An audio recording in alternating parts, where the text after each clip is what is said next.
নমস্কার বন্ধুরা, ভালো আছেন তো সবাই? আবারও এসে গেছি দারুণ সুন্দর একটি রেসিপি নিয়ে। শুরু করা যাক আজকের রেসিপি। আজ কিন্তু আমি পটলের একদম দারুণ স্বাদের একটি রেসিপি করে দেখাবো।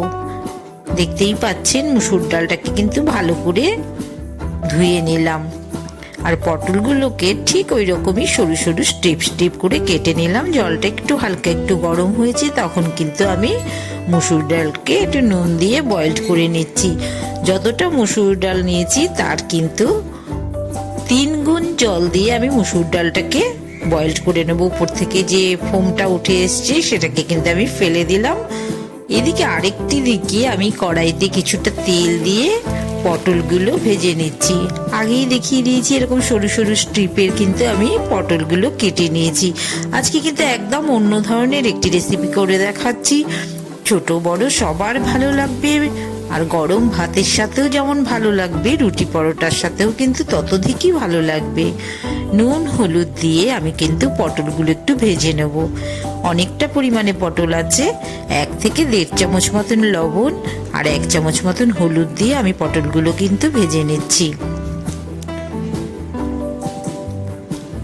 এই রান্নার কিন্তু মুসুর ডালটাকে কিন্তু একদম পারফেক্ট ভাবে কিন্তু সেদ্ধ করতে হবে। একটু 1 চামচ মতন আমি কাশ্মীরি লাল লঙ্কার গুঁড়ো কিন্তু ছড়িয়ে দিলাম। পটলটা এদিকে ভেজে নিচ্ছি, ওদিকে কিন্তু ডালটা অনেকটাই সেদ্ধ হয়ে এসছে। মুসুর ডালটাকে কিন্তু একটু দানা দানা থাকবে, অথচ সেদ্ধও হবে। ওই অবস্থায় কিন্তু নামিয়ে নিতে হবে, আরেকটু কিন্তু সেদ্ধ হবে। পটলটাও প্রায় ভাজা হয়ে এসছে। আমি কিন্তু শেষে কিন্তু আর পটল কিন্তু খুব বেশি সেদ্ধর দরকার পড়বে না, ভাজাটাই আমি খুব ভালো করে ভেজে নিচ্ছি। হয়ে গেছে পটল ভাজা, তুলে নিচ্ছি পটলটা। আবারও সামান্য তেল দিয়ে আলুটাকেও কিন্তু একইভাবে স্ট্রিপ করে কেটে নিয়েছি। আলুটাও কিন্তু ভেজে তুলে নিচ্ছি। একইভাবে 1 চামচ লবণ আর 1/2 চামচের মতন হলুদ দিয়ে আমি আলুটাকেও ভেজে নেব।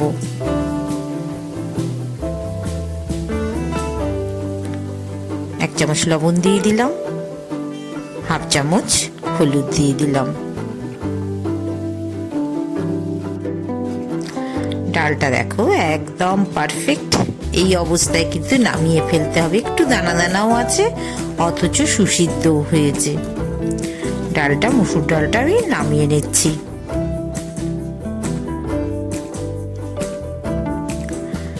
আলুটাও কিন্তু ভাজা হয়ে যাচ্ছে, আরেকটু ভাজা হবে। শেষে আর বয়েলডের কোনো দরকার পড়বে না। আবারও কড়াইতে কিছুটা তেল দিয়ে দিলাম। এবার কিন্তু আমি পেঁয়াজগুলো কুচো করে কেটে রেখেছিলাম, পেঁয়াজটা ভেজে নেব।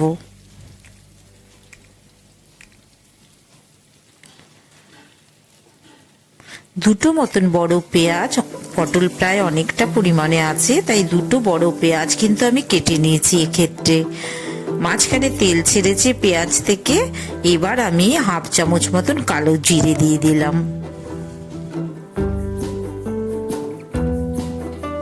কালো জিরেটা ভাজা হয়ে এসছে, তখন কিন্তু আমি কিছুটা রসুন কুচো করে কেটে রেখেছিলাম। এই রসুন কুচিটা কালো জিরের সাথে একসাথে ভেজে নিচ্ছি। এই রান্নায় কিন্তু কালো জিরে আর রসুন কুচি এই দুটো দারুণ সুন্দর একটা ফ্লেভার তৈরি করবে। 5খানা কাঁচা লঙ্কা চিড়ে রেখেছিলাম, সেটাও ভেজে নিচ্ছি একই সাথে। 8-10 কোয়ার মতন রসুন থেতো করে রেখেছি, সেই রসুনটা কিন্তু এবার আমি মিশিয়ে দিলাম। 5-6টা কাঁচা লঙ্কা পেস্ট করে রেখেছিলাম, লঙ্কাটাও মিশিয়ে দিলাম। 5খানা কাঁচা লঙ্কা গোটা দিয়ে রেখেছি, আর 5খানা কাঁচা লঙ্কা কিন্তু আমি পেস্ট করে দিয়েছি। পরিমাণে অনেকটাই আছে। 1 খণ্ড আদা, সেটাও কিন্তু পেস্ট করে রেখেছি, আদা পেস্টটাও দিয়ে দিলাম। সমস্ত মশলাগুলো পেঁয়াজের সাথে কিন্তু একই সাথে খুব সুন্দর করে কষিয়ে নিতে হবে। মশলাগুলোর সাথে সাথে পেঁয়াজটাও কিন্তু নরম হয়ে যাবে। অনেকটা নরম হয়ে এসছে, তখন আমি 2টো ছোট টমেটো পিউরি করে রেখেছি, টমেটো পিউরিটাও কিন্তু মিশিয়ে দিচ্ছি।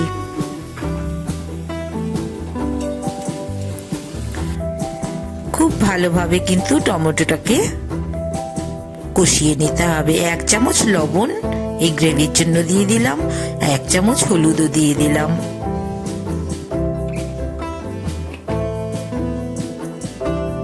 পেঁয়াজের সাথে সব কষে আসবে।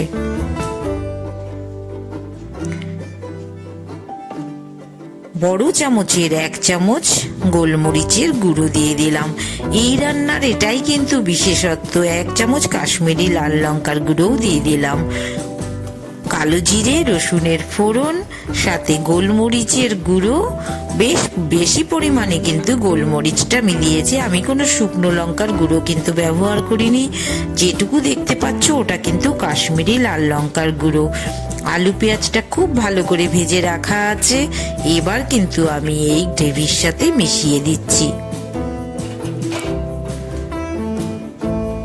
আমার কিন্তু গ্রেভিটা একদম যখন রেডি হয়ে গেছে তখন কিন্তু আমি আলু আর পটলটা মিশিয়ে দিলাম।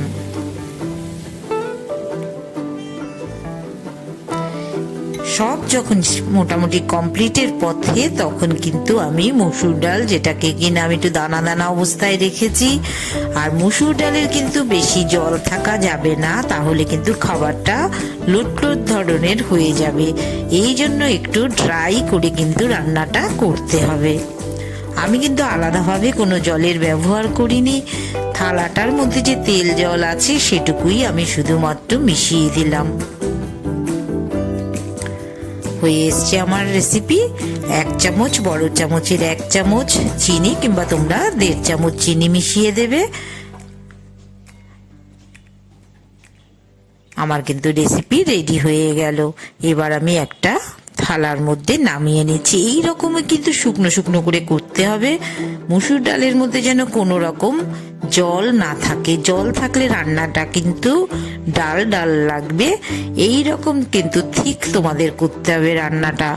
একদম ডালটা যেন একটু দানা দানাও থাকবে, আবার সুসিদ্ধও হবে। দেখেই বুঝতে পারছো দারুণ মজার একটা রেসিপি আজকে আমি তোমাদের করে দেখালাম। ছোট বড় সবার ভালো লাগবে। ভালো লাগলে অবশ্যই তোমরা একটা লাইক করে দিও। সুতাপাস কিচেন সাবস্ক্রাইব করে দিও। সবাই আমার সাথে থেকো। তোমাদের সাথে আবার দেখা হবে।